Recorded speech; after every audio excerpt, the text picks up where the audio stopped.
ndị be anyị ụmụnne m, nwekwa ihe mmadụ ama mfụ n'ụwa a.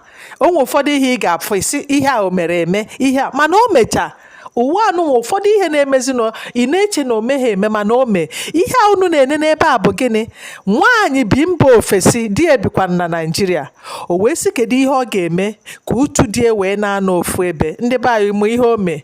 O wee jekwuru ndị China wee sị ndị China ha kpuo onye dị ka ya, kpụọ ya nnọọ ihe niile gbasara ya, ha kpụọ ya. Ihe dịzi iche bụ na nke ọzọ bụ ihe akpụrụ akpụ, mana ha were uturu ọhụụ dị ka uturu ọhụụ mmadụ tinye.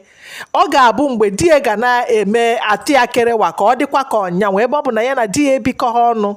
Ndị China wee kwete wee kpọbụ ya. Unu nekwa n'anya ebe ihe a unu na-ene n'ihe a bụ ihe akpụrụ akpụ. Na nke ọzọ bụ nwaanyị a, unu na-anya ọfụma unu afụ na ịma mmasị nke bụ nke na akpụchachara ihe a nwa bebi a ọ dịka nwaanyị a. Mgbe ọ gbugidere ekpuchara ya na China, o wee sị ndị China nye ha adreesị die na Naịjirịa. Wee sendieru die ya, o wee kpọọ die wee si die na-eme ebe a mụ na gị ebikọ ha ọnụ, andị ma na ya ma na-efegharị oge ọbụla onye afeta ebe onye afeta ebe a. Buru ihe anụnwa m bunatara gị dọba n'ime ụlọ anyị. Mgbe ọbụla utu gị megharịrị gị na uturu ọhụụ nọzi nso, ịbakwurie mejuru afọ gị ka achọghịzi m ka ị na nwaanyị ọzọ anya, achọghịzi m ka ị na nwaanyị ọzọ anya. Ọkwa ị nụrụ ya?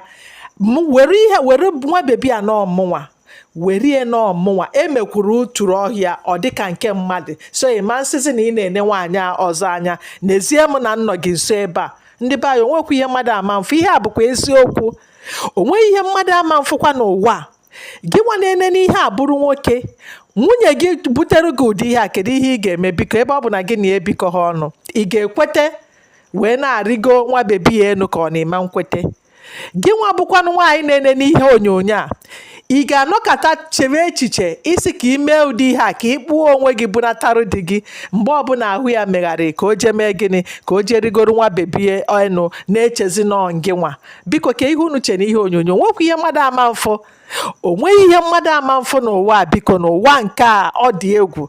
Biko, ka m mara ebumnobi unu ndị be anyị, ka m mara ihe uche na ihe onyonyo a. Biko ndewonu. Biko unu echezọkwana i like, i share, i subscribe to channel ma. Ndewonu ụmụnne m.